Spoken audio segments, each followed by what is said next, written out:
got that. Ladies and gentlemen, girls and boys, an assembled company. Welcome to the World Storytelling Cafe, and it is our our global story round. Keep the light burning. Um, we've got very few with us so far, so they're going to have to blow on those embers to keep it going really well. But uh, of the people, and I'm expecting people to come in because because of time frames throughout the world. It's people tend to come in half an hour late, thinking, "Oh, well, we thought it was," etc. I do the same thing. Um, so, Julian, are you telling a story today? I would love to tell a story today, John. And Ines, are you going to tell a story today? I'm afraid no, Oh I no, don't. because sorry, you did apologise for flu. Just that's why I don't mind being on the virtual thing. We won't. We can enjoy your being here, but we won't catch your the things you don't want to give us. Thank you. Um, so, Vita, you're going to tell a story today. I think I might a bit. We'll see how many people actually Yeah, we'll jump see how on. it goes. And above a C. Um, yeah, yeah. I don't And even need you, to ask you. and So, you, pardon. and you will tell a story I, if we I, don't I, have. I might get around to it. Yeah. Um, so I'm going to start with you, Julian. Lovely. Well, I'm here in England. It's a lovely sunny day, but this story actually comes, well, I heard it in Kenya last year. And it's a story about the Dick Dick. And I love telling stories about the Dick Dick. It's very useful when you're telling face to face, because if you say it's a story about the Dick Dick, you immediately get a feeling of exactly what kind of audience you're dealing with. But as I'm sure you are all aware, the Dik Dik is an antelope that lives in eastern and southern Africa. And if I say an antelope, you're probably thinking of something long-limbed and elegant with liquid eyes. And you're kind of right, but you're kind of wrong, because the Dik Dik is small. It is the smallest African elephant. It is roughly the size of a beagle, or cockapoo, that sort of size. And like a lot of small animals, a lot of the folklore around it revolves around the fact that it is small, so it has to be smart. It doesn't, it can't run away fast enough to get away from a cheetah or a lion, and it certainly can't stand up to some of the bigger predators, so it has to be clever. But this story isn't about that, because the other thing that people will tell you about the Dik Dik is that despite the fact it's very small, or probably because of the fact it's very small, it has a great deal of pride. The Dik Dik is a very proud creature. It cannot afford to let anybody get one over on it. And so this story kind of plays into that, because once upon a time, all of the Dik Dik tribe were gathering together. They were having a great big party, and the father of all the Dik Diks, the patriarch of the tribe, had got himself ready, and he polished his hooves and made sure his horns were all absolutely perfect, and brushed all his fur, and he was feeling very, very pleased with his appearance. And he was trotting along the little path through the savannah, and he wasn't looking where he was going, and he fell. And he didn't just fall, but he fell into oh, oh, he fell into a huge pile of elephant dung. Oh, well, I mean, when you're a Dik and you're only this high, then frankly, pretty much any pile of elephant dung is huge. But this one was big, even by those standards. Father Dik was covered. He was filthy. So what could he do? He couldn't go back and clean himself all off. There wasn't time. But more than that, his pride had been deeply, deeply offended. Oh, the burning rage that he felt. He may have been small, but his rage would have absolutely filled a mountain. So he said, no, this is not acceptable. And even as he was covered in all the elephant dung, he trotted furiously to the party where all of his family and all of his tribe were waiting for him. And when they saw him, they were aghast, and they knew something was wrong. And he said, don't say a word. I know what you're thinking, and I'm going to tell you exactly what has happened. I fell into a pile of filth that one of those elephants left on my path. They think that just because they're bigger than us, they can do what they like. Well, it's not good enough. But, Father, said all his tribe and his family, what can we do? They're hundreds of times bigger than us. There's nothing we can do to revenge. Ah, said Father Dik-Dik, I've thought of that. They did this to me, and so they did it to all of our tribe. So all of our tribe is going to come together. We are strong, we are small, but we are strong when we come together as one. So from now on, whenever you use the toilet, I want you to go in the same place. Make sure you only ever go in one place. And one day, my people, one day, that pile that we create will be big enough that an elephant will fall into it and we will have our revenge. And so that is why, to this day, when you see a pile of droppings, it's a Dik-Dik pile. These tiny little things, roughly, well, smaller than a pea. Dik-Diks always poo in the same place. Now, biologists will tell you it's boring stuff like territory marking, but we know that it's part of the Dik-Dik's long-running revenge plan against the elephants. As to whether any elephant has actually fallen into one yet, I don't know. It seems unlikely, and history does not tell us. But the Dik-Dik will not give up until that day comes. So just remember, however small you are, you can come together and have a dream. And who knows, one day you might make it true. Thank you. Whoa. Hey, Julian, you could say that they had addictive behavior. You can Thank say you. that, Baba. I don't think I'd get away with it. Thank you, Julian, for that. And I'd like to welcome the people that have joined us. Stefania, where are you? Where are you based? I'm based in Italy. Sorry, I'm traveling, so I will be just able to listen to the stories for today. Okay, but lovely to have you. So you're in Italy, and Yeah. Joy Wood, welcome to you. Where are you?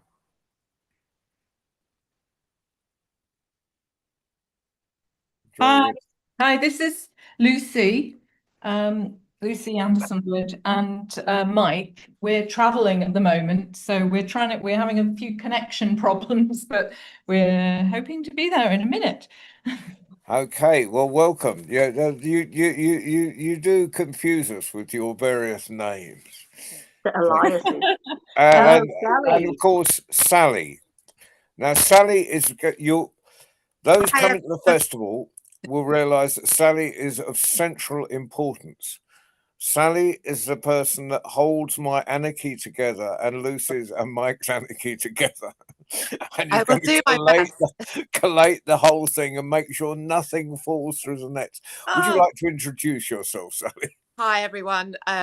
Yeah, it's very nice to meet you all. And sorry I missed the meeting on Friday. I've been traveling a lot as well. I'm actually literally about to book out of an Airbnb, so I may also just listen in while I'm traveling. But I love that story. It was great. And Mike has joined us, also under the name of Joywood. So that's Mike is also, for those that don't know him, he's quite important.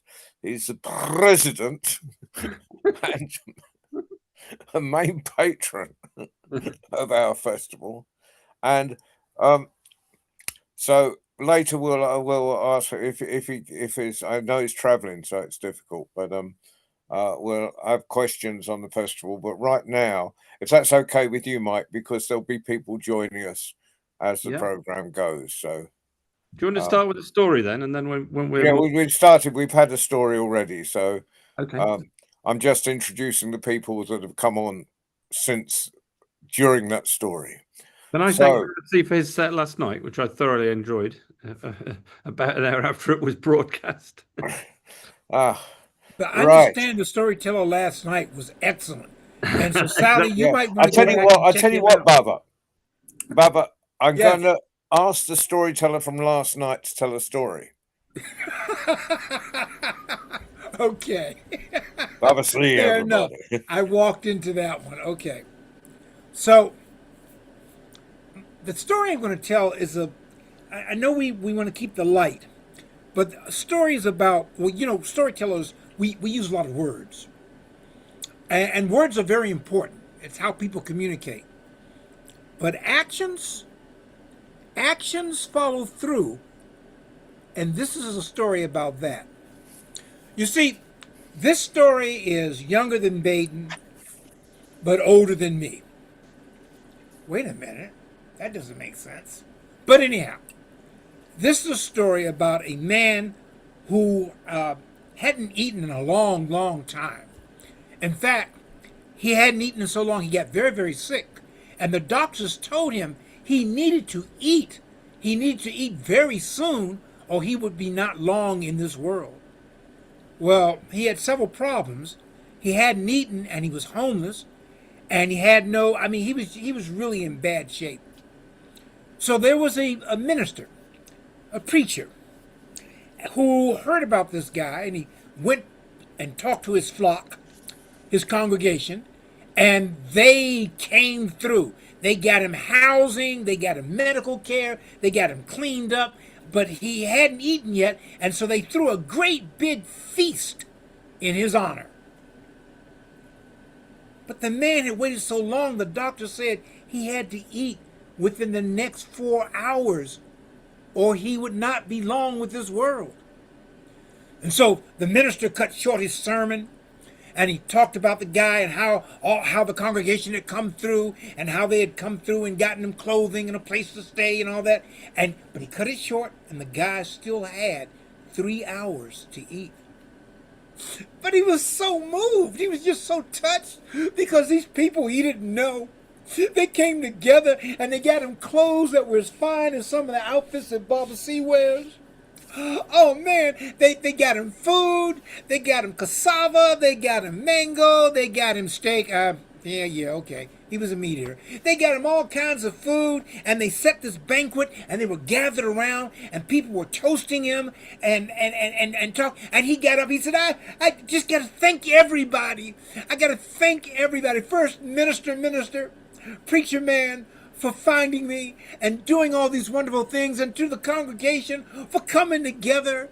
You've clothed me, you got me cleaned up, you got me medical care, and you've given me this great big feast. Sir, you need to eat in the next 30 minutes or you will not be long with this world." I know, but I just got to thank everybody. I got to thank the deaconess. I got to thank the deacons. I just need to thank everyone. I want to thank the doctors that helped me. He kept talking and talking and talking. "Sir, you need to eat in the next 5 minutes or you will not be long with the world." I know, but I just got... Oh.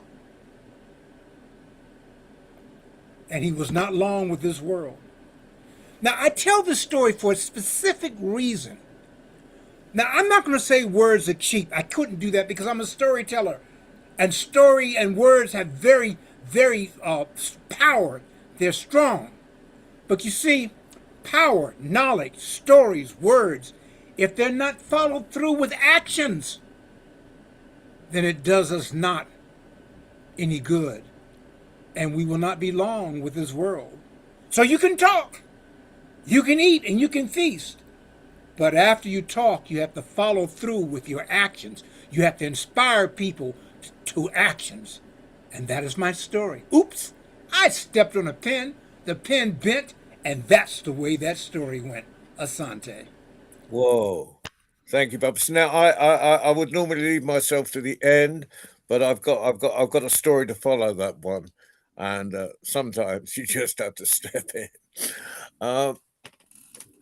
And this is from way back in time. And there was a hunter. He was traveling across the desert. And he kicked something in the sand. And it's, ow! Do you mind? And looked down, there was a skull. Wow, talking skull. I said, yeah, I'm a talking skull. I said, well, how do you get here? Well, talking brought me here. Well, the hunter carried on, musing over this talking skull he'd met in the middle of the desert. He came to his destination. He immediately went to the king. He said, "King, I have news. In the middle of the desert, there is a talking skull." Well, the king had never heard anything like it. And he got his entourage and his soldiers. Great procession made its way, followed the hunter in the middle of the desert. And it's hot. It's not an easy thing, but this was worth seeing. A talking skull. And eventually they got to the skull. And the hunter said, "Good morning, skull. I brought my king and his entourage to see you." The skull said nothing. "Good morning, skull. Do you realize this is the king? The king, you've got to show some respect." The skull said nothing. Said, "Look, you're really embarrassing me here. Just say good morning, your majesty, or anything." The skull said nothing. And all the time the king is getting more and more exasperated. And he had enough. He said, "I've been made a fool of. Off with his head, whack." And the head is left in the middle of the desert. And years later, a hunter was passing by, and he kicked the skull. The hunter's skull. Ow! And wow, talking skull. How'd you get here? Talking brought me here. And I have to leave that with Babasi because, but I now go for a proper story to Baden. Have you got a story for us, Baden? But John, your story just showed that sometimes you can't get ahead. Right. Not this morning. I'm a bit kind of drowsy and I've taken some medication and it's kind of knocking my head around. Medication. So that medication should help.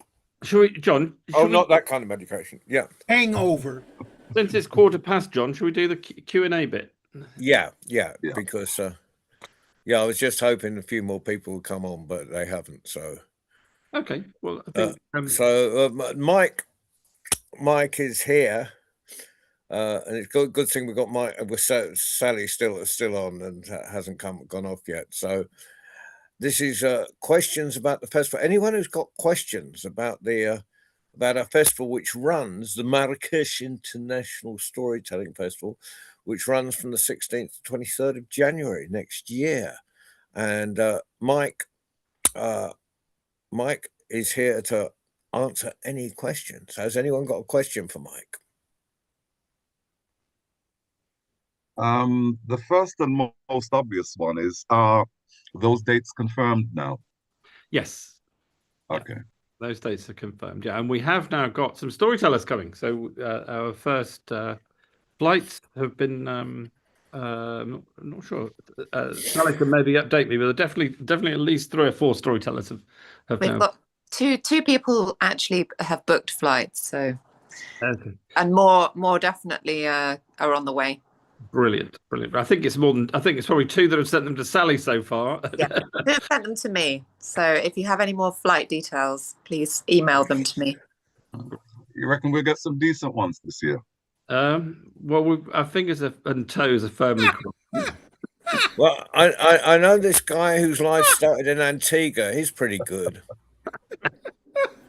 Just introduce me to him, John. Julian, are you coming? Julian, are you coming?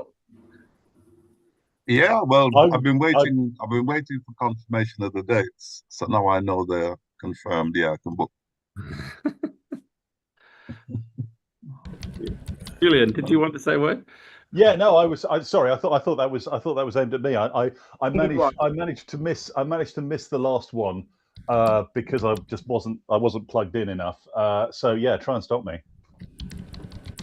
I will be there. I will be there if I have to cycle. Actually, that's not a. Oh no, January. No, that is a bad idea. Fine, I'll be there. Great. That sounds great. So we did.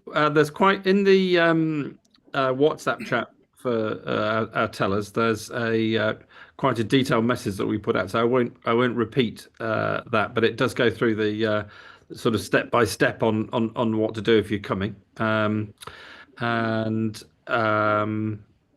I think I'm looking for. I think a lot of you were at the Q&A that we did in the Worldwide Story Round last Sunday, but I do see. See, Ines, did you have any questions? I have lots of questions. Okay, fire away. No such thing as a bad question. Only So, bad answers. I would like to come to the festival. John has invited me, and I would love to go.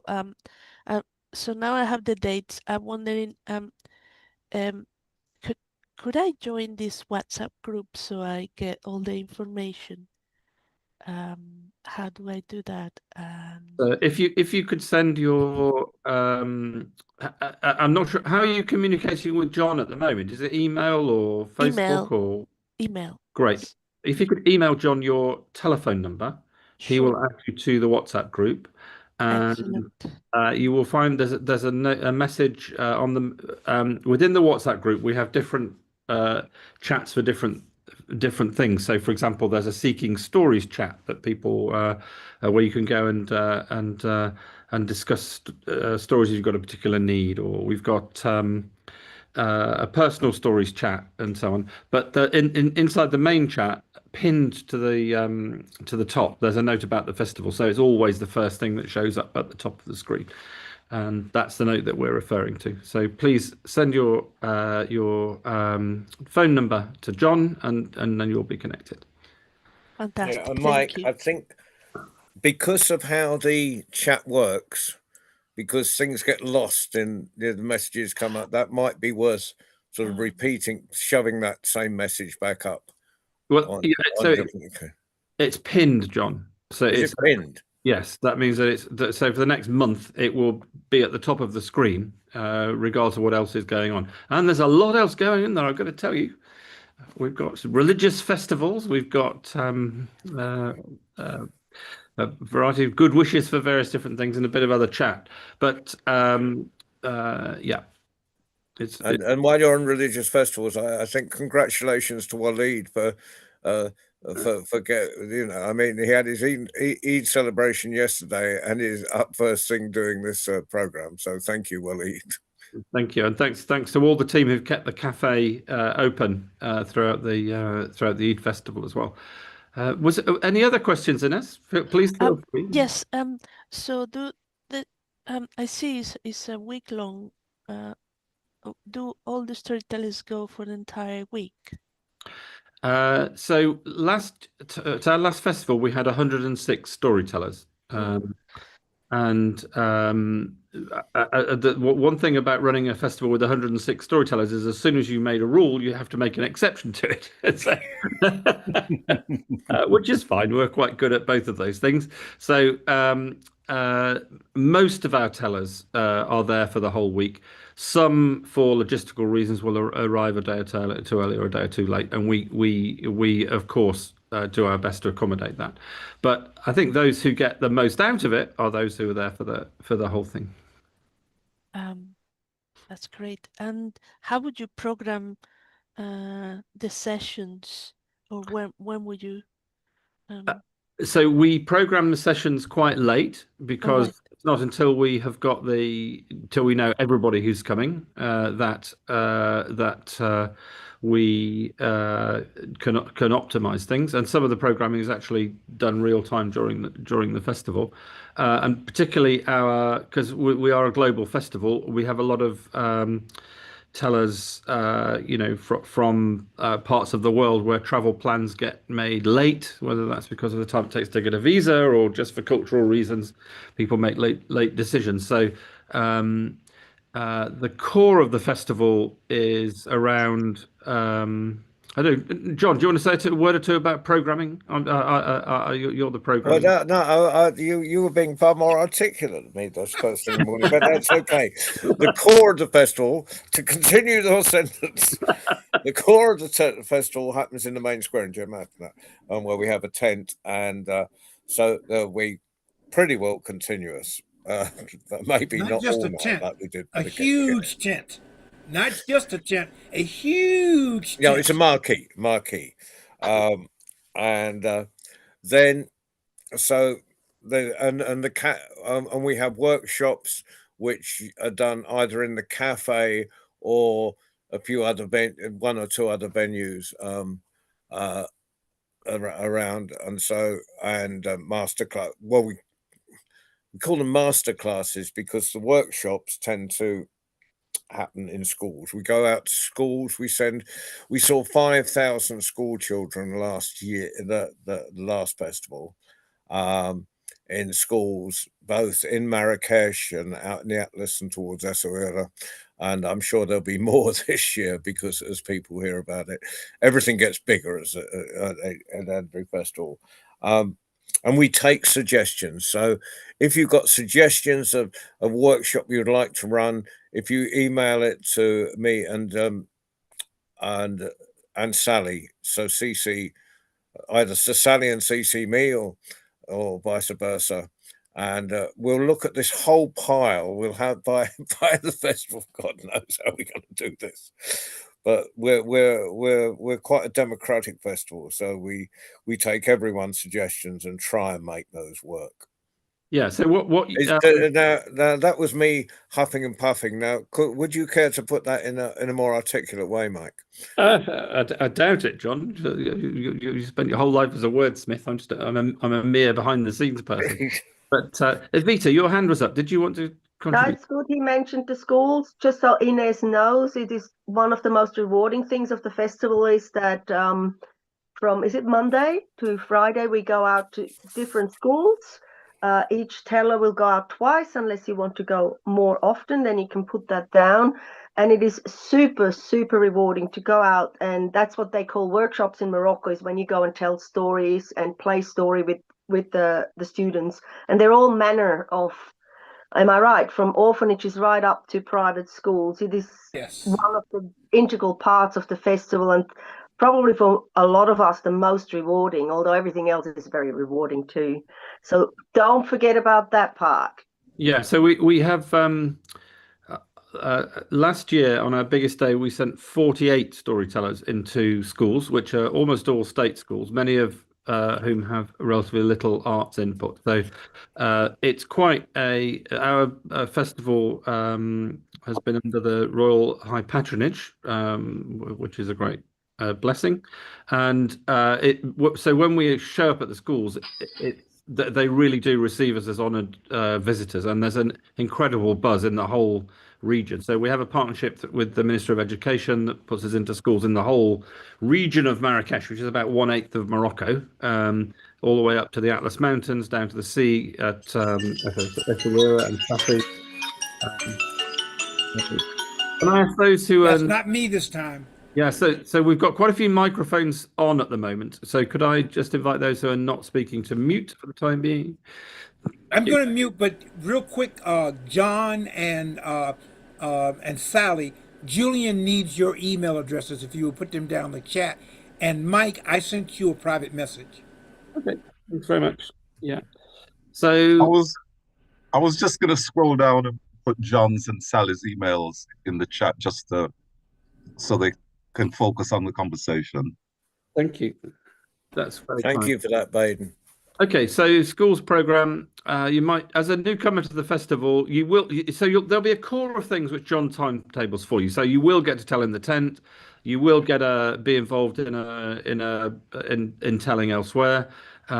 I'm not sure your background is, but many of our tellers offer to do master classes or to do things for by way of offering to share their expertise and train other tellers. So that would be programmed as well. So there'll be a core of things in the timetable for you, and then lots of story rounds and opportunities to join in open mics and the like. And then the final thing is collaboration. So early in the festival, and indeed before the festival, we have opportunities to meet tellers from other countries and other cultures. And then we have, towards the end of the festival, we'll have a lot of those collaborations bearing fruit. And so some of those sort of partnerships are really long term now. So we've got things like the Mad for the Road Tellers, which is a group that's been touring for literally years. We've got amazing US Irish podcast, which is going on with Maria and Jim. I mean, just countless collaborations, really. So that's all really good.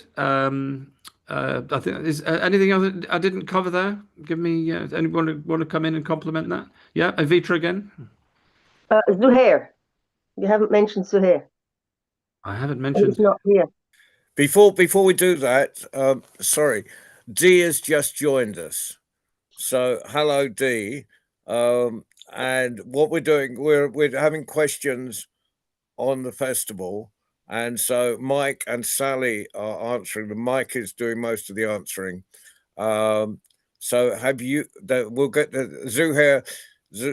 We'll talk about Zuhair in a minute, but I just want to give Dee a chance to ask any questions about the festival she might want to ask.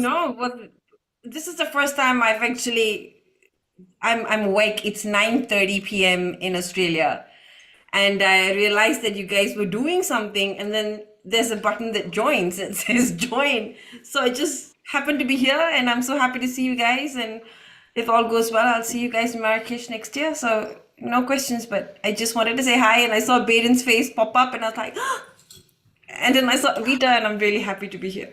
So we're going to be doing this program once a month for this time of day.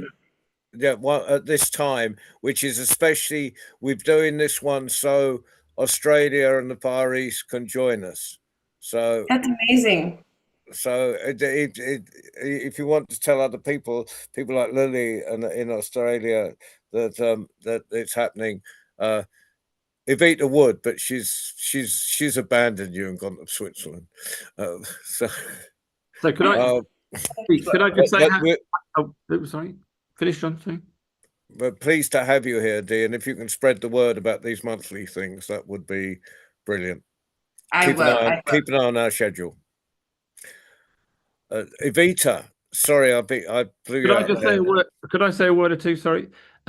First of all, Dee, it's great. It is doubly great to have you with us. For those of you who've been in the cafe recently, we have some, including Evita was there for a residency. We have some photo tiles on decorating the walls, which are mainly from our second festival, and we're in the process of updating those. And you'll be delighted to hear that Dee has kindly shared some of her portraits. She did some amazing teller portraits, if you remember, at the third edition of the festival. So we're updating those tiles, and thanks, Dee. Well, lovely to see you, and doubly thanks for sharing those, because they're going to be amazing, and they'll be there for a long time, I hope. So I had a question about I was going to ask you to share about Zuhair's part in it with our newcomers, but also Dee, we're also going to have some stories. So don't jump ship yet, please. Yeah, I'm here. All good. So because the other heart, it's a Moroccan World Storytelling Cafe collaboration, this festival, and the director is Zuhair, I was hoping he was going to join us today, and he undoubtedly will eventually. You'll all get to know him, but Zuhair is incredibly important, and it's mainly down to Zuhair that we had the education side, because he's made the agreement with the Education Authority, and Zuhair becomes more and more important when you get to the festival. So he's the director, I'm the artistic director, and Mike's the president if we're looking at hierarchies, but it tends to be then the festival runs us rather than the other way round. I think Zuhair will shortly be mayor of Marrakesh at least, if not minister. Oh yes. But for the time being, anyway, he's the driving force behind the Storytellers Union in Marrakesh, and who are our partners in this mad enterprise, which is about to enter its fourth edition. And we're enormously grateful to him and his whole team, really, because it is a joint effort, and together we are achieving, without doubt, something that we couldn't do on our own. So we're a fantastic community of international tellers, but without our local partners. Of course, our cafe is in Marrakesh and is a permanent sort of physical presence there. But we work hand in glove with both the local authorities and the Storytellers Union, and But you can imagine there are a lot of people involved in putting together something on this sort of scale. Yeah. So Max, have you got any questions? You've been there before, but. Well, yeah, not really any major questions that need dealing with, other than the fact that please bring us along again. That's about the only question I've got.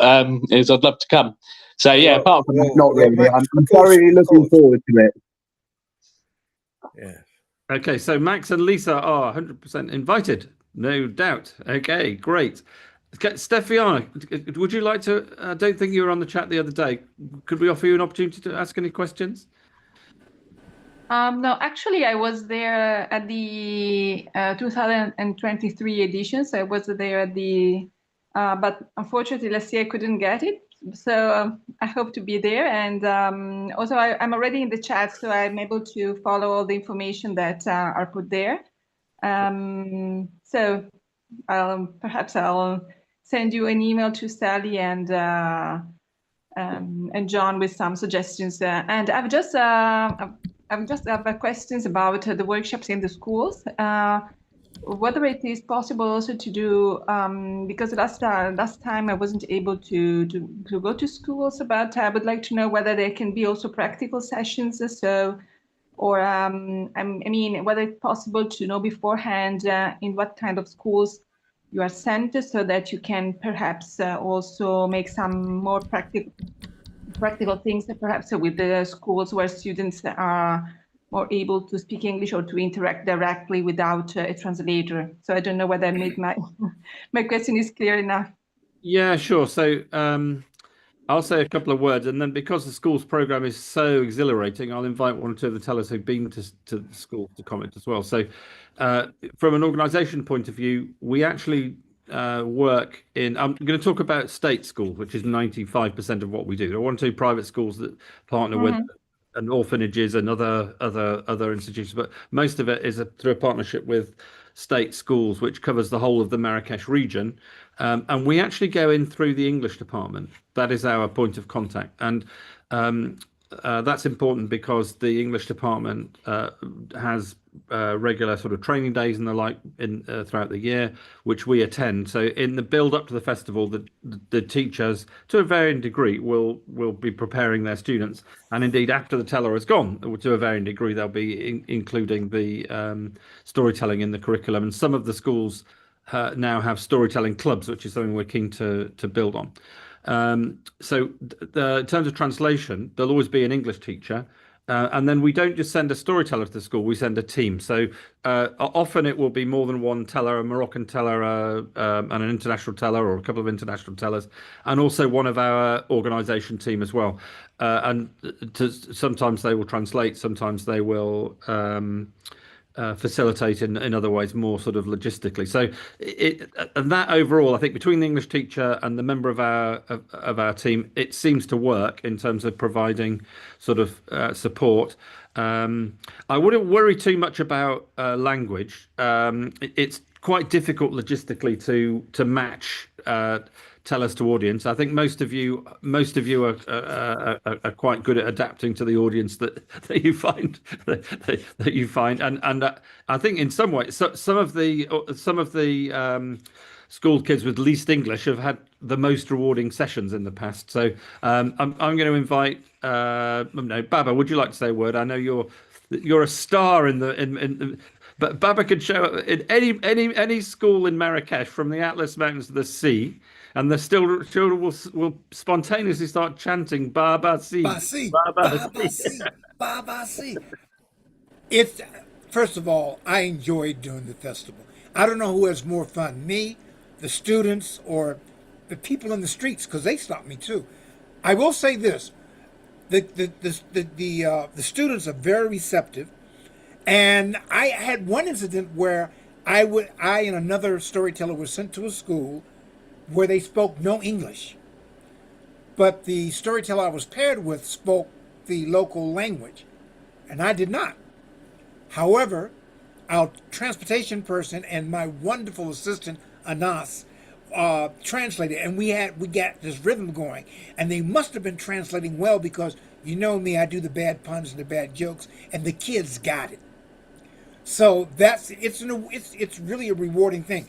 John Rowe and Liz and we did one of the universities, and it was very well received. I can say this: you'll be in good hands, and you're going to have there are 3 things that won't happen to you while you're in Marrakesh, and the 4 of them are you won't be bored.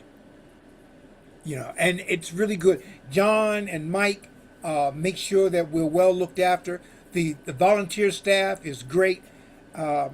My only complaint is that eventually I have to leave. But I tell people I have 2 homes: Washington D.C. and Marrakesh, Morocco.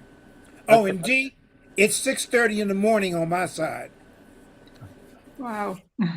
Thank you. So could I offer Baden? Would you like to say a word? I know you've plenty of experience of schools. You're muted, my friend. Rarely. It's rare occasion. That's a good thing. The joy of seeing Baden's lips move but not hearing his voice. That's my line. Could I just remind everybody that there is to be no bullying? We Baden and I mentioned don't this last bully. time. No bullying of We don't babies, bully. please. We have Thank you, the utmost Or Lucy. anybody else. utmost disrespect for each other. Thank you, Lucy. Oh, Infamy. That's a pleasure. And unfortunately, Baden, I do also have to remind you not to bully Baba C, or I'm not sure who else is your favourite person to bully, but no bullying anybody, please. Stop my halo. Infamy, Lucy. They've all got it in for me. They do. They do. No, I just want to stress to, in essence, Stefania, that the school experience is really, really rewarding, yes. really fulfilling, really exhilarating. And to stress what everybody else has said, the kids and the staff are so receptive and so responsive. It really, the atmosphere is unbelievable. And the other thing not to worry about too much is to remember that what we're providing them with is really high-level English language input that they would not normally be getting on a day-to-day basis. So in terms of an injection of quality input into the school curriculum and into their day, that's one of the reasons they value it so highly. In a lot of the secondary schools, they're studying English anyway. In a lot of the primary schools, the standard of English and the level of comprehension varies greatly. But then you've got staff, you've got at least one volunteer, you may be with a local school storyteller who can provide the language support and make sure that your telling is well received and well understood. So the main thing is to just go along, gauge your audience, and deliver a story as you would to any other audience in any other school at any other time, anywhere. and the support is going to be there to make sure that you come across. It's one of the things I look forward to pretty much more than anything else. If you've got ideas about some other kind of really interactive workshop that you want to do, that may be better done as a masterclass and find an audience among the 100 and whatever storytellers that are going to be there. But in terms of the schools, don't overcomplicate it for yourself. Definitely get along. I would recommend you do at least 2. And just go along and be prepared to have an amazing time with some of the most responsive and enthusiastic audiences you're ever going to tell to in your life. You will. That was a wonderfully eloquently put, Baden. We may have to direct other questions your way. Fantastic. Oh, and the food is excellent. The food is excellent. Okay, Stefiana, did you have any other questions or anything else? No, thank you. Everything's clear, and thank you so much for the promotional ad, Baden. Fantastic. Now, I think everybody has now had an opportunity to. Are there any other festival related questions? Because I'm conscious that we do have a story round and we have personal stories coming up at 12:30 as well. So, anybody else like to ask a question? Could I ask about accommodation? Is that Yes, sure. Yeah, sure. So the festival runs for a week from Saturday the 16th to Saturday the 23rd of January 2027. Our invited tellers will be provided with accommodation for those 7 nights. The accommodation is offered by our partner, our accommodation partners in Marrakesh, so that we've got accommodation at various levels, from hotels, from which tend to be in the new town of Marrakesh. We've got some riads, which are in the by definition in the old town, which is a medieval walled city. Riyadh is a traditional sort of garden house there, and we also have hostels. So we've got accommodation at various different levels. We try to meet where people have needs. We try to meet them. So I'm thinking about mobility or and so on, sort of ground floor rooms for those who are less mobile and that sort of thing. We have the festival. We're still a year away from the festival, so things are sort of coming together. We don't allocate. We talked about putting the program together at the last minute. We also allocate accommodation at the last minute. You can imagine that if we get a last minute teller, if the real legacy teller from the mountains in Zambia is waiting to get a visa, and we only get the visa 3 days before the festival. Not only are they coming, but they've got limited mobility, and they've got a carer to accommodate. So I've got to get one of my most disabled friendly rooms freed up, and then that has a knock-on effect all the way through the festival. So we don't and yet we want to put people in the best accommodation we can and use all the rooms. So it's not until we've obviously got a plan which is coming together, but we don't actually share it until you arrive. Basically, you'll arrive in Marrakesh and then be taken to your accommodation. So that's how we do it. At this stage, we're saying that we can guarantee all our tellers will be provided with accommodation for the week. And at this stage, what we're saying is we can guarantee you a room in a bed in a shared room, a twinned room. The reason I'm saying that is that we don't yet have all of the hotels and things signed up. Lucy and I, for our sins, have 30 bedrooms in our hotel. So if I twin that up, that's 60 storytellers. At the moment, we've got 3 or 4 signed up, and we will grow the accommodation as the tellers come, and we've in the past been able to provide for people, I think pretty well. But a bit of so that's a long answer to a short question. That if you wanted to arrive, obviously with 106 storytellers, some arrive a bit early, some arrive a bit late. at this stage we're saying just share your dates if you're going to be you're going to be there earlier or later. Marrakesh is not going to it's not going to be impossible to provide something. We will, for those of you arriving earlier or later, nearer the festival, we will share suggestions on where to book in, so that so the presumption is that you'll be paying for those extra nights yourself. So the festival provides the core 7 nights. We'll also have some events on the lead up and on the way out. When it's more clear what our needs are, we'll suggest accommodation at various levels. So hotels and riads and hostels, different levels of meet different budgets, if you like. And the advantage of waiting until we've shared our preferred accommodation is that, well, you'll get a good price because we'll have negotiated it. You'll be in a place with other storytellers, the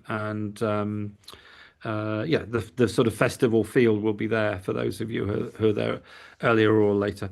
There will be some of our sort of some of the tellers who are closest to us, who are part of running the online cafe, and who are part of running the festival, who will be running events in the lead up and the wind down. And of course they'll be we'll do our very best to provide them with accommodation without them needing to pay for it. But all of that, I guess, falls into the sort of common sense bracket, really. The core is that we provide accommodation for the 7 days of the festival. Long answer to a short question. Is that reasonably clear? Yes, thank you very much. Sounds great. I think we've covered everything. Marvelous.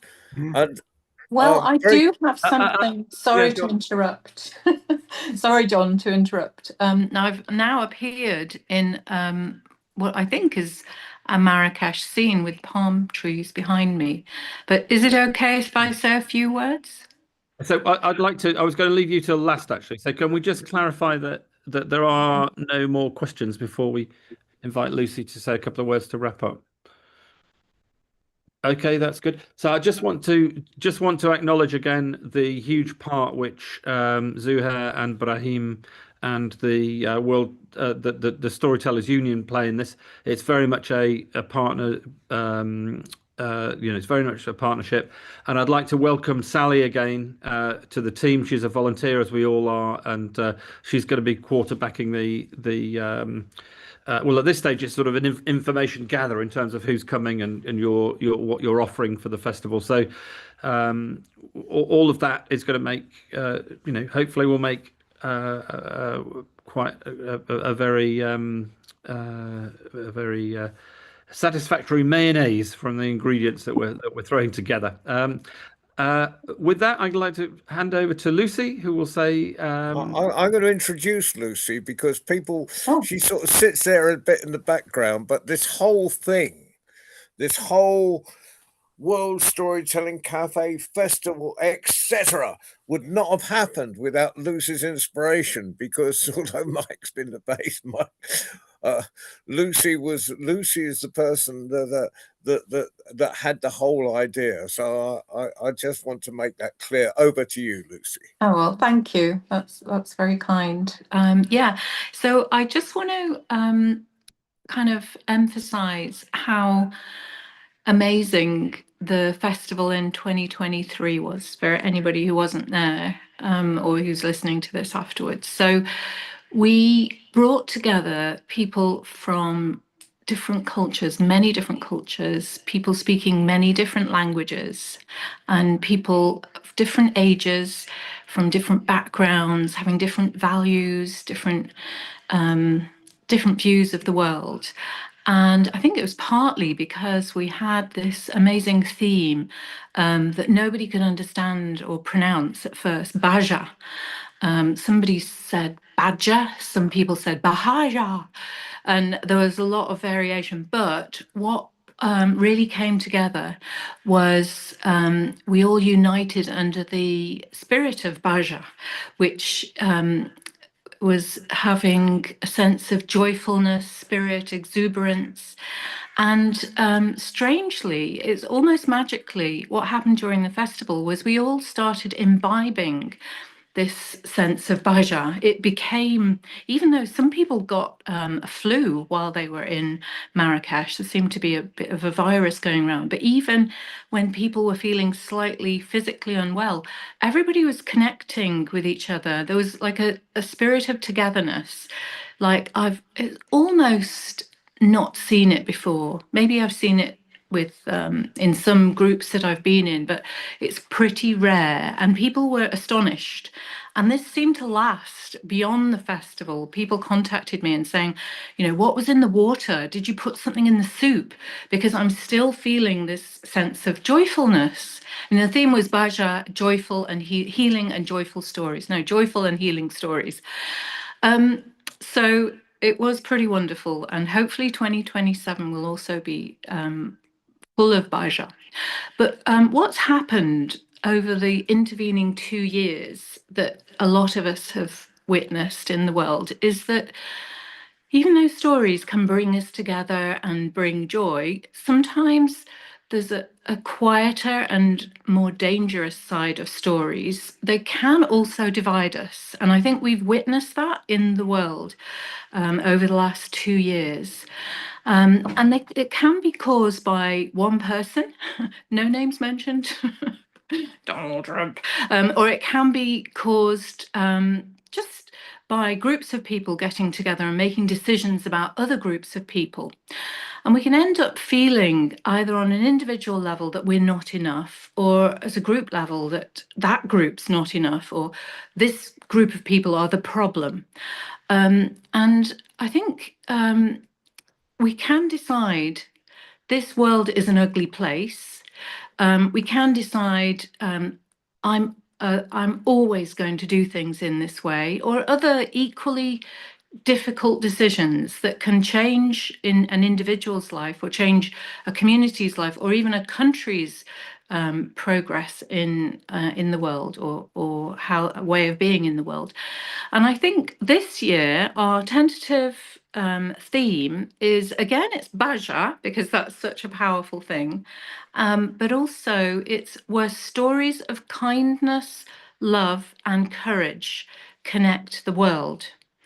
And so what I'm hoping is that as we're coming together with our workshops, our masterclasses, and our stories that we're going to share in schools, that we bring not just entertainment and fun, which are fantastic in and of themselves, they bring about Baja, but also I hope that our stories will start to make each one of us and each one of our audience members change makers, so that we can change individuals' ideas about themselves, any negativities they might feel about themselves, but also any negativities they might feel about the world.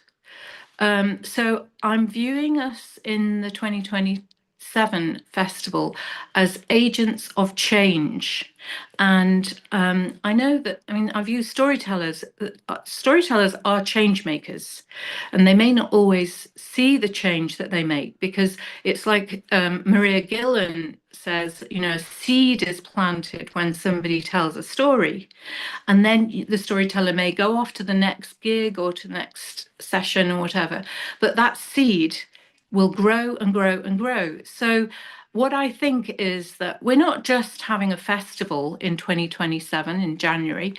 We are planting seeds that are going to spread, they're going to grow, they're going to really, I'm hoping, change the world.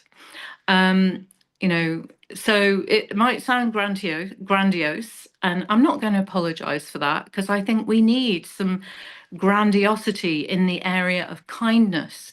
We need grandiosity in the area of love, and certainly in courage, so that we can help the world become more connected. So we can help particularly young people to feel more connected to themselves, to feel a sense of hopefulness, and to realize that actually the world is a beautiful place, and we can make it even more beautiful and more connected. So I'm going to get off my little high horse now and my hobby horse and pass back to John. But I hope everybody will come and absorb and spread the Baja kindness, love, and courage. But real Thank quick you, before Lucy. John, real Baja! quick, we should mention Right, to and I'm the going to new pass people. over to Evita, who will and invite people to tell stories. Hopefully, Dee's still here. I said it would be great Yes, to Dee, have something from Oz. But let us mention that we did break, that we entered the Guinness World Record. And that's very important, especially for people new to the program. I just wanted to get that in because I think we should share that because it is making a difference. It Thank you, is. And we don't have to do that in 2027 because we've already got that. So we're going to have so much more time Tell to me do about everything it. It else. ain't happening twice. beautiful people. We've had a very juicy, very informative session of Q&A. We've been lucky to already have 3 stories by Baba C, by Julian started us off with a wonderful story, Baba C and John. Now we've got 2 people left here who haven't told the story. If you've got a shortish one, and if there's time, I've got a little parable, but I don't have to. Just so before we go to the personal stories at 12:30, so we should probably wrap up in about 20 minutes. John, do you think? So No, I think you have an hour and a half, Evita. sorry. You have an hour and a half. I think you don't have to go to 12:30, but there's an hour and a half till personal stories. No, it's not. It's at 12:30. Ah, I'm thinking Swiss time. Oh my God, relax. No. But it's good to have people able to make a cup of tea between the two and have their breakfast. But, Yeah. but you're not. You don't have half an hour. You have an hour and a half. Okay, so Dee, hit us. And then Mac, please. Well, hello everyone, and for those of you who've not met me, my name is Durga Devi Palnisamy. You can call me Dee. I come from a tiny little island that's called the Little Red Dot. Do you know what that is? Well, John's just been there. It's Singapore, the tiny little red dot on the map. And now I live in Melbourne, Australia. And this is my story for you. Tannanannadeenan tannanannadeenan tannanannadeenan tannane tannanannadeenan tannane tannanannadeenan tannanannadeenan tannanannadeenan tannane tannanannadeenan tannane. Once upon a time, just once upon a time, not twice, not 3 times, just upon a time, there was a king, and this king, he loved stories. He loved listening to stories in the morning, he loved listening to stories in the afternoon, and he loved listening to stories at night. And now he loved it so much that he wanted to have stories that never ended. And he said, I would like to have a story that will never end. And so he set out this message and he said, the next storyteller who comes in front of me and tells a story and the story ends, whoosh, off with his head. The fate of a storyteller to end together with his story, that's terrible. And people just stopped coming to tell the king stories. Now this made the king really bored, made him a little bit restless, and it made him want more stories. Now, of course, the king could not go to a festival in Marrakesh, so he sent the word out again. And this time, he added a reward that was so big that it kind of pulled together storytellers from lands far, far, far away. And finally, there was one storyteller. He said, I'll take on the king's challenge. And he came in, and as storytellers do, he began his story. So a long time ago, once upon a time, there lived a king. And the king was like, yes. And then what happened? And he said, well, this king, he had a great big castle that he built aside just to store the grains. He had sacks and sacks and sacks of grains that he kept very, very safely. And the king went, just like that. Everybody ready? Go. And he says, well, and in this story, there was a tiny little gap from the window and the door. And the king went, and he said, and from this tiny little gap, there was a tiny little bird. And the tiny little bird would squeeze its way in through. And he went 1 round, 2 rounds, 3 rounds before he picked one little grain in his mouth. And he squeezed his way back out. And the king went, And the storyteller continued. He said, well, 1 grain wasn't enough. And so the tiny little bird went back in through the hole. He squeezed back in, went 1 round, 2 rounds, 3 rounds, picked up a grain in his beak and squeezed back out and popped out. And the king went,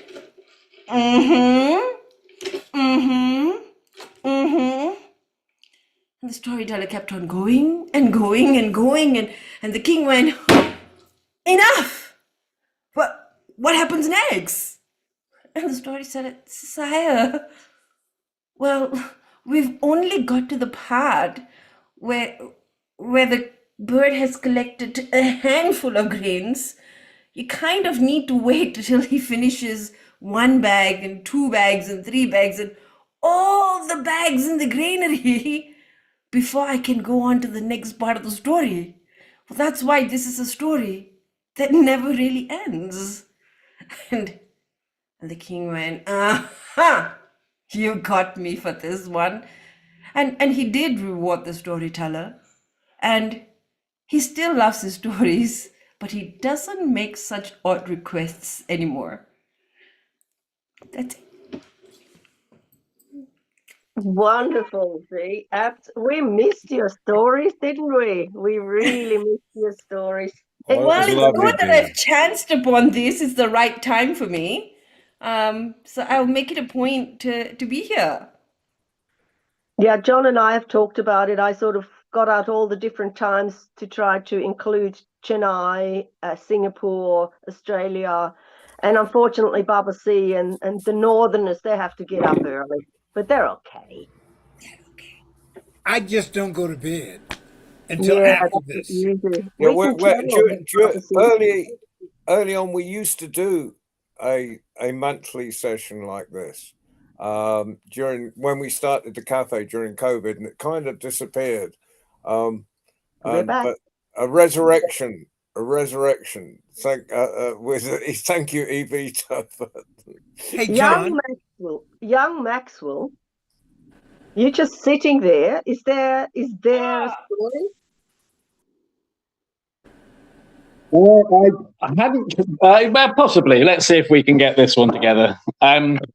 I learnt this one, if I can remember it nicely, in Marrakesh at the World Storytelling Cafe, out of one of the many beautiful storytelling books that they've got down in the bottom of the cafe. And I was sitting there quietly during the festival reading through those, and this story really jumped out at me.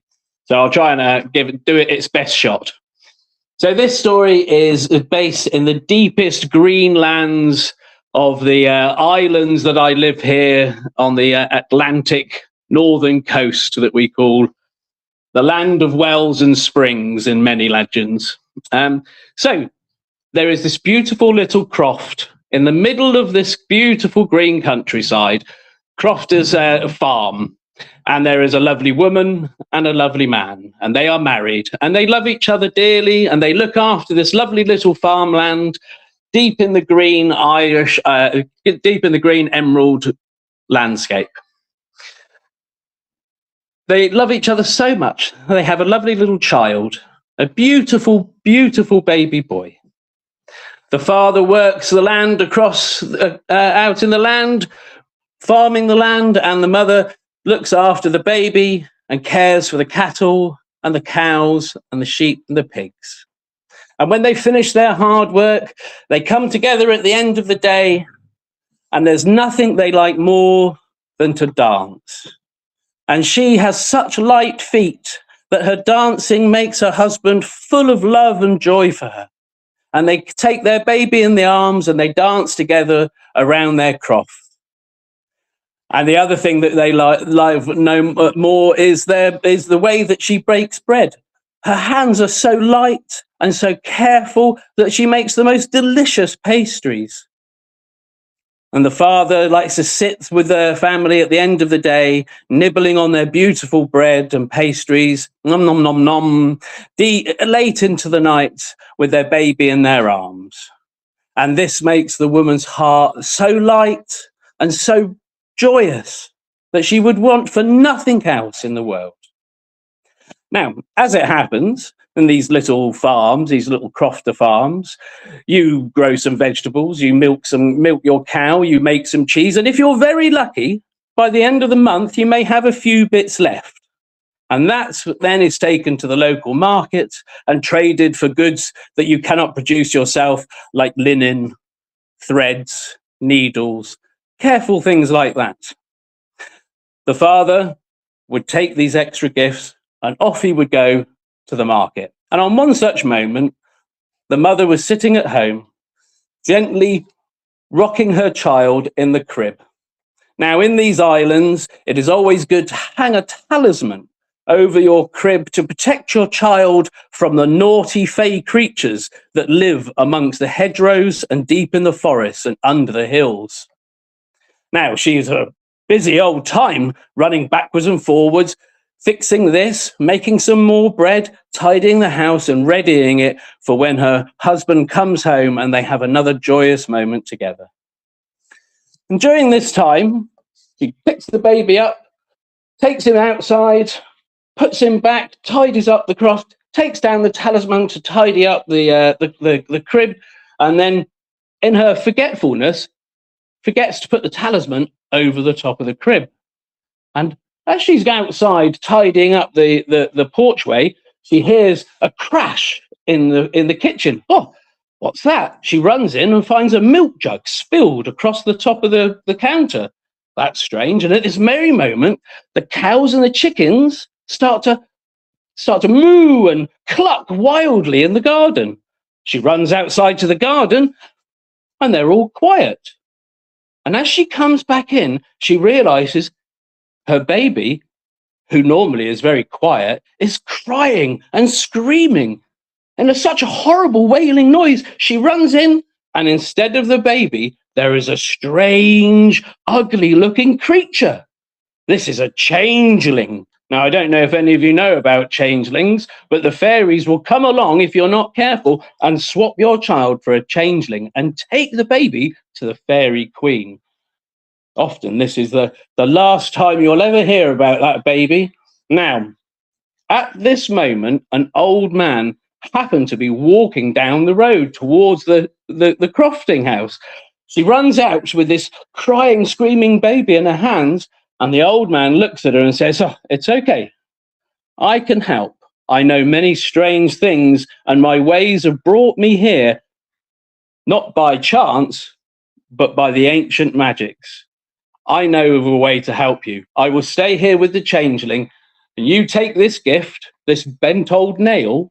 She's like, "A bent old nail? What's this for?" And he said, "You'll know the time when this is ready." And she slips it in her pocket. And he says, "You must go and find a place where rock and water and tree sit under the moon." She's like, "Well, why?"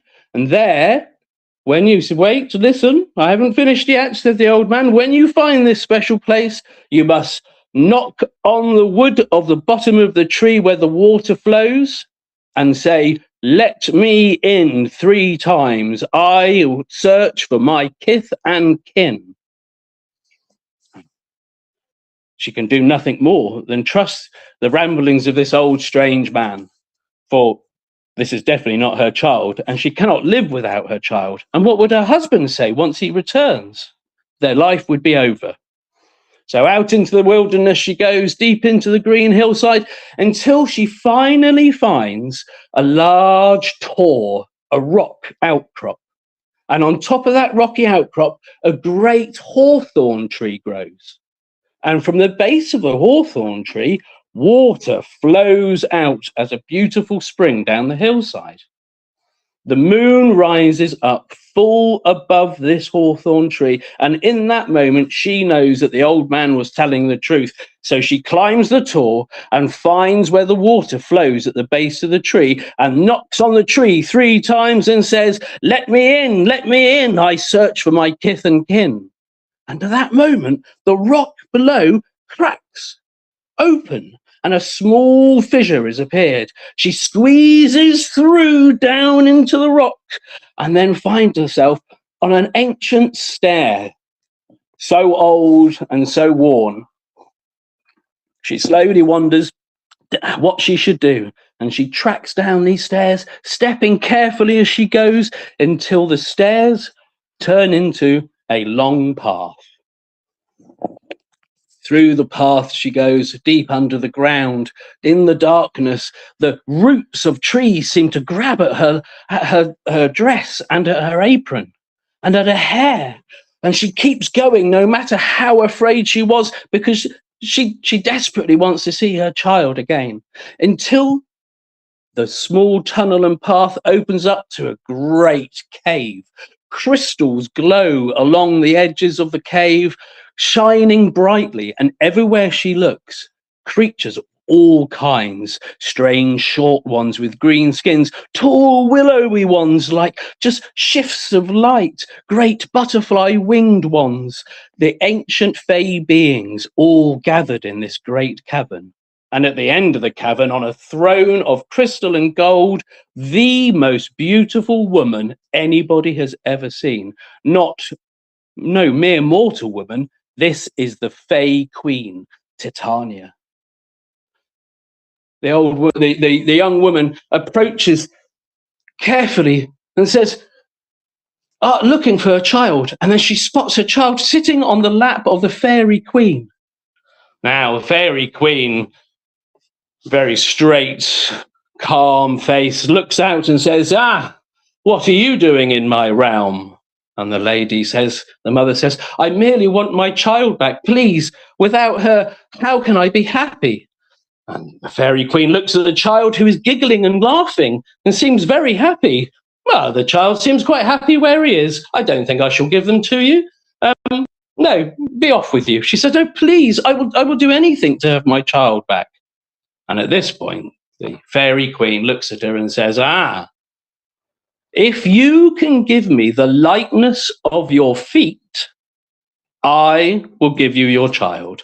And the woman thinks, the likeness of my feet, but I will no longer be able to dance with my family as we do, and the joy will be gone. But it is not as big as the love of my child. Yes, I will give you the likeness of my feet. Her feet suddenly turn to lead, like stone blocks on the end of her legs. She can hardly move them. And she said, please now give me my child. And the Fairy Queen's, things come in threes, do they not? I want 2 more things. The second, the lightness of your hands. And the mother says, if I give you the lightness of my hands, how will I bake the bread? But that is nothing compared to the love of my child. So she gives her the lightness of her hands, and her hands drop to her sides, stone and heavy. And the Fairy Queen says, 1 more thing you must give me. You must give me the likeness of your heart. And at this point, the mother's like, if I give you the likeness of my heart, I will no longer love anything, and I may as well be dead. And at this point, she remembers the old man's word and the old man's gift in her pocket. And she pulls out a rusty old nail in her hard, cold hands, and she holds it in her hand. And as she holds it, she can feel something changing in the magic around her. For as some of us may know, and if you don't, this is a great time to learn it, iron is a very deadly thing to fairies. And a bent nail is a very magical thing in these lands. A bent iron nail, she had a strong weapon in her hand, and she hurled it up into the air towards the fairy queen, who screamed, lifting her hands up. And at the moment that the nail struck the queen's heart, the lightness of her hands returned. The lightness of her feet returned. She leapt forward, grabbed the child in her arms, and tore off back through the cave. All the Fae were shocked, could not move in terror of what just happened. Somebody attacked the queen, and before they knew it, she was down through the tunnel path, down through the darkness, and it felt like claws grabbed her skirt and grabbed her hair, but it was only the roots, and she kept going, knowing that with her child, she must reach back to the world. Up the stone steps she climbed and squeezed out through the little rock and popped out into the world and ran all the way home. Safe, finally, when she crossed her threshold, and the old man nodded to her and said, "Well done, you listened well. I have got rid of that changeling, and now you are safe." And she lived with her husband, who returned that afternoon to find her baking bread and singing and dancing like she'd never done before, as her heart was light and whole again. Thank you. Oh, that was fabulous. Thank you, Max. What a beautiful lot of stories. I bet she Bless never you. forgot to hang that talisman up again. She never forgot to hang that talisman up again. Absolutely. Thank you. Thank you, Max. Thank you, Dee. Thank you, Julian. Thank you, John, for your story. Do you think it's okay if I tell a short parable? I think it would be lovely. I think that's entirely appropriate. Yes. Is water wet? Just to, because we've all been sitting here, and I think John is dying for a cup of tea, as am I. All right, my dear friends, just take a moment, as Lucy would say, to think of some people that are living in darkness. And because of that, today I'm going to dedicate a small parable that I've found a few days ago that has many, many origins. But I would like to dedicate it to the families and friends and the people of Iran. یکی بود یکی نبود خیر از خدای مهربون هیچ کس نبود. This is how a story starts in the beautiful land of Persia and Iran. It means once there was and once there wasn't. But the only one that knows is the great creator above. So come with me, oh weary, weary travelers. Come with me to follow a man who had sought wisdom for a long time. His feet were heavy. His sack was almost empty. And he stumbled upon a hidden temple deep in the mountains. He went inside. He came into a vast hall, and the hall was filled with hundreds and thousands of candles that were unlit. And right in the middle of all these candles sat an ancient sage holding just one lit candle. He approached respectfully and said, how is it that you just sit here with one small candle, and there are thousands of candles around you to brighten the...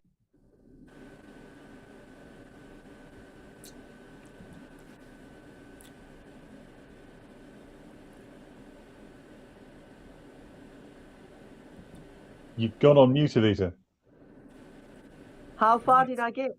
There. The candle. He So the was holding the sage, candle. And my bad, I was trying to mute somebody else, and it flickered, and it muted you instead. My bad. Somebody else's mic was on. all right. So he saw the sage with one candle, Yes. and he asked again, "Why is it that you sit here in almost pitch darkness when there is thousands of candles around you that could be lit?" The sage nodded patiently and said, "Everyone who enters here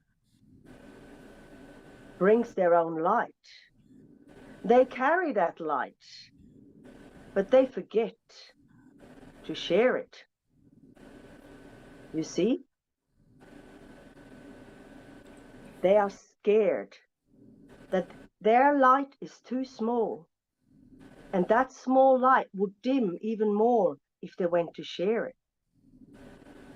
Then the sage took his small candle and just reached over to light one of the other wicks.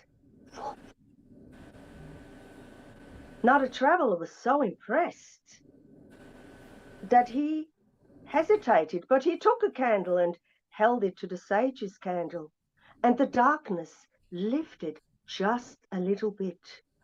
And then the two of them went around and lit candle after candle, and it was beautiful and bright. And the sage said, "If we share wisdom, love, and kindness, we just make our own light grow and grow and grow. This little light of mine, I'm gonna let it shine. This little light of mine, let it shine, let it shine, let it shine." Thank you, everybody. That And was a very thank you, enlightening Vita. story. Right. Now, I don't think there's What anyone else else is with it? Vita. I don't know if there's anyone else here that, Baden, have you changed your mind?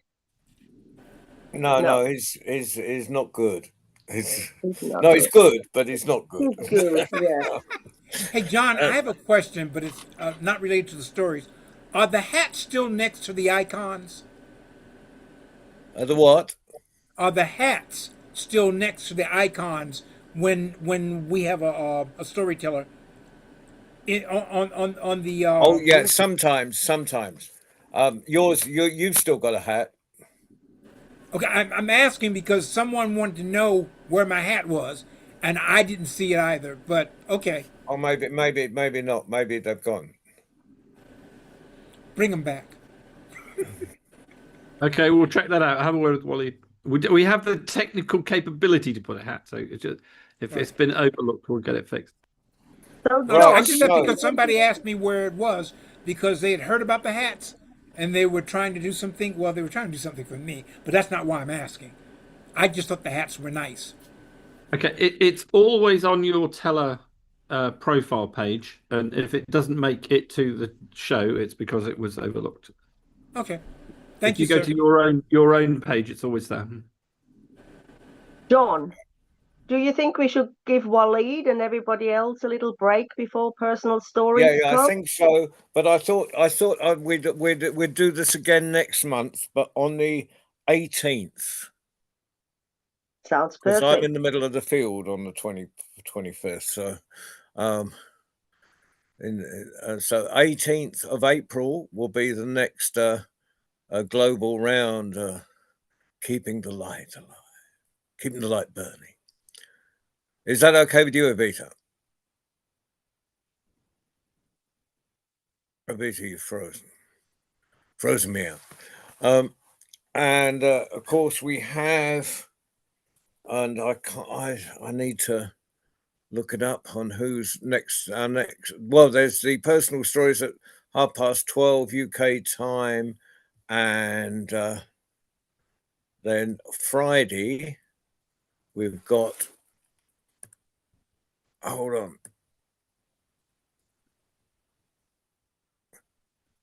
Jiva Rakanusa Rakanusa, and she's telling stories for children next Friday.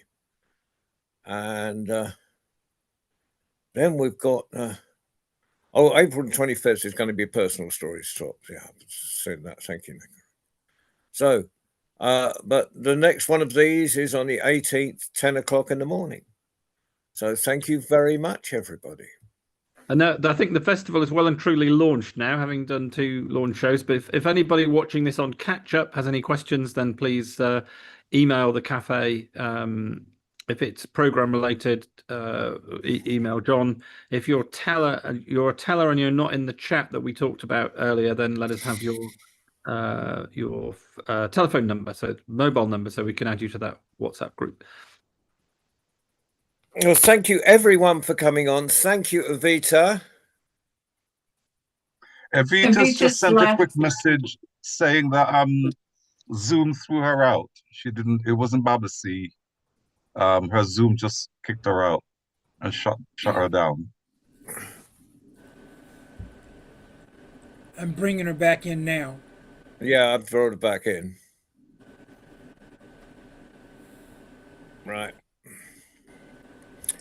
Anyway, thank you, Waleed. Thank you, Mike and Sally, for coming on, and Lucy. And thank you, all the tellers that came on. And Sorry, Waleed, guys. I got chucked out by Zoom updating. Sorry about that. yeah, well, But you're back. I'm back. Yeah. right. See you next Isn't that a month, song, Baby or and Friday, Baby? or in the very 1,000 other programs we have on the World Storytelling Cafe.com. Thanks, John and Evita, thanks for everyone. organising. Thanks a lot. Thanks, everybody. Nice to meet you, Julian. Bye, Max. Bye, all. Bye now. Bye, Bye, everyone. Dee. Thank you. Take care, Bye. Baden. Bye for now, bro. See you later. I'm indebted to you. I'll tell you why later. Bye. Everyone take care. Goodbye. Stay blessed. Goodbye. Oh, it's Adios, time for me to guys. get up. My Good night. alarm's going to go off in a Good moment night. to tell me it's time to get up. All right. Take care, Babasi. Good to All right, see you you. too, you wonderful, lovely lady. Thank you. Hugs. See out.